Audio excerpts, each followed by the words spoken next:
เจ้ามาเทวีสีพระโสดาบันอาริยบำเพ็ญเพียรหวังผลวัฏฏะหมายเวียนแสงดำดังเทียนเทียนส่องนำทาง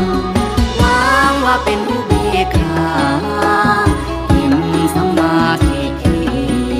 สัจจาและบุญบารมีเห็นชอบวิธีด้วยวิธีแห่งธรรมน้ำนบน้อมพระพุทธาวันธนาคาสการมีรูปปักทิพยากายสถานจิตตังพุทธังสารนังคัจฉามิเมตตาดีพังพร้อมจอมจตุโลกาเอกองค์ผู้ทรงบุญญาจอมไทยนาคาพระบารมีทรงเกื้อกูลคุณว่าให้คุณคำนำมาราถวายถูกเทียนเครื่องหอมดอกไม้ล้วนบริสุทธิ์ใจถวายจอมเทวัน